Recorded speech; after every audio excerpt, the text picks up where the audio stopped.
பாப்பா, நீ பாஷாவோட ஒய்ஃப் தானே? இங்க என்ன தனியா நின்று இருக்கீங்க? இல்ல, நான் ஒர்க்குக்கு வேற போகணும். டைம் ஆச்சு. பஸ் வேற மிஸ் பண்ணிட்டேன். என்ன பண்றதுன்னு தெரியாம அதான் நான் யோசிச்சுட்டு நின்னுட்டு இருக்கேன். அப்படியா? சரி, நீ எங்க போகணும்னு சொல்லு பாப்பா, நான் வேணா உன்னை டிராப் பண்ணிடுறேன். அதுவா, நான் புது பஸ் ஸ்டாண்ட் வரைக்கும் போகணும்னா உங்களுக்கு எதுக்கு நான் சிரமம்? நீங்க போங்க, நான் ஆட்டோ ஏதாச்சும் கூப்பிட்டு போய்க்கிறேன். பாப்பா, நானும் புது பஸ் ஸ்டாண்ட் வழியே தான் போறேன். எனக்கு அங்கதான் ஒர்க்கு. உட்காருங்க, நான் டிராப் பண்ணிடுறேன். ஓகேண்ணா, ரொம்ப தேங்க்ஸ்ண்ணா.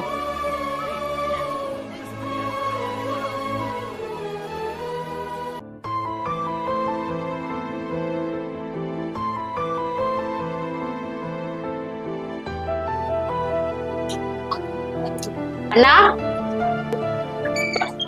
அக்கா சொல்லுங்கக்கா.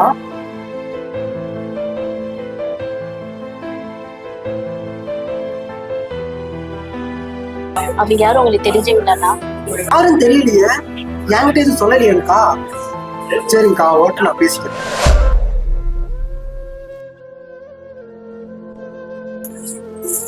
ஏய் இல்லடி, என் கூட இப்ப ஊர் சுத்திட்டு வந்த? ஏங்க, சும்மா வாய்க்கு வந்தபடி எல்லாம் பேசாதீங்க. வார்த்தையை கொஞ்சம் அளந்து பேசுங்க. நீ காலையில ஒருத்தன் கூட வண்டியில போறத பார்த்துட்டு தான் பக்கத்து வீட்டு சௌந்தர்யா அக்கா வந்து என்கிட்ட வந்து சொல்றாங்க. அதை நான் கேட்க கூடாதா? ஓ, அதை கேக்குறீங்களாங்க? காலையில பஸ் மிஸ் பண்ணிட்டு பஸ் ஸ்டாப்ல நின்னுட்டு இருந்தேங்க. உங்க ஃப்ரெண்டு வெங்கட் தாங்க வந்து என்னை கூப்பிட்டு போனாரு. நம்பிக்கை இல்லைன்னா அவர்கிட்ட கூட கேட்டு பாருங்க. நான் வரலன்னு தான் சொன்னேன். அவர் தான் என்னை ஃபோர்ஸ் பண்ணி கூப்பிட்டு போனாரு. ஓ, நீ வெங்கட்டு கூட தான் போனியா? சௌந்தர்யா அக்கா வந்து சொன்னதை வச்சு பார்த்துட்டு நீ வேற யாரு கூடயோ போயிருப்பேன்னு சொல்லிட்டு நான் தப்பா நினைச்சிட்டேன்டி. இப்ப சௌந்தர்யாக்கா சொல்றாங்கிறதுக்காக நீங்க வந்து என்கிட்ட கேக்குறீங்க. இன்னொருத்த எவனா சொல்லுவான்னு உங்களே வந்து கேட்பா. அப்ப நமக்குள்ள இருக்க அண்டர்ஸ்டாண்டிங் என்னங்க? நீங்களும் சௌந்தர்யாக்கா மட்டும் இல்லைங்க, இந்த வீட்டை விட்டு வெளியே போய் வேலைக்கு போற எல்லா பொண்ணுங்களும் தப்பானவங்க எல்லாம் ஒண்ணும் கிடையாது.